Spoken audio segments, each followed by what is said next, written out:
राजस्थान के कृषि मंत्री डॉक्टर किरोड़ीलाल मीणा एक बार फिर एक्शन मोड में दिखाई दिए और इस बार सीकर के बाद जोधपुर में ऐसा धमाका हुआ है जिसने कथित मुनाफाखोरों की नींद उड़ा दी। सुबह सुबह काफिला निकला, लेकिन किसी को अंदाजा नहीं था कि बाबा का अगला निशाना कौन होगा। सबसे बड़ा सवाल, आखिर जोधपुर में ऐसा क्या मिला जिसने पूरी कृषि महकमे में हड़कंप मचा दिया। जोधपुर के बोरानाडा औद्योगिक क्षेत्र में अचानक मंत्री जी की गाड़ियों का काफिला सीधे पहुंच गया। वेयर हाउस, बीज निर्माण इकाइयों और फैक्ट्रियों के बाहर बिना पूर्व सूचना के, बिना किसी बड़े शोर के सीधा एक्शन देखने को मिला।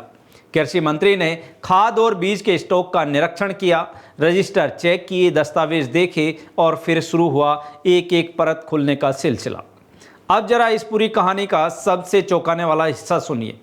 प्राथमिक विभागीय जानकारी के मुताबिक कृषि विभाग को लंबे समय से शिकायतें मिल रही थी कि कुछ कारोबारी कम कीमत वाली सामान्य मूंगफली को कथित तौर पर प्रमाणित बीज बताकर बेच रहे थे। यानी जो बीज खाने के लिए थी उसे पैकिंग में बदलकर बीज बनाकर बाजार तक पहुंचाने की आशंका। और अगर ये आरोप सही साबित हुए तो सोचिए, जिस किसान ने मेहनत की कमाई लगाई उसके खेत का क्या होगा। लेकिन कहानी में अब बड़ा ट्विस्ट आता है छापेमारी के दौरान। एक 10 चक्का ट्रक मिला।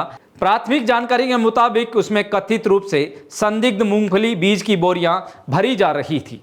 बताया गया कि ये माल गुजरात भेजे जाने की तैयारी में था और फिर मंत्री के निर्देश के बाद ट्रक को कस्टडी में लिया गया।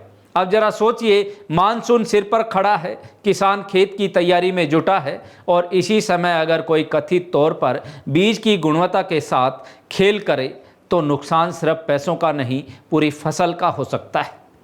सवाल सिस्टम पर भी उठ रहे हैं। अगर इतना बड़ा कारोबार चल रहा था तो स्थानीय स्तर पर किसी को भनक क्यों नहीं लगी। और अब सबसे बड़ा दावा, एक फैक्ट्री में करीब 50 करोड़ रुपए का संदिग्ध स्टॉक मिलने की बात सामने आई है।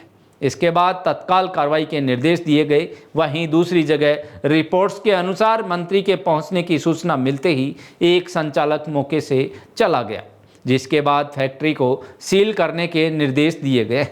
कार्रवाई के बाद कृषि मंत्री डॉक्टर किरोड़ीलाल मीणा ने साफ शब्दों में कहा कि किसानों के हितों से खिलवाड़ करने वालों को बख्शा नहीं जाएगा और सैंपल जांच के लिए लैब में भेजे जाएंगे। अगर जांच में गड़बड़ी की पुष्टि होती है तो आगे कानूनी कार्रवाई की जाएगी। लेकिन अब सबसे बड़ा सवाल, क्या ये सिर्फ शुरुआत है?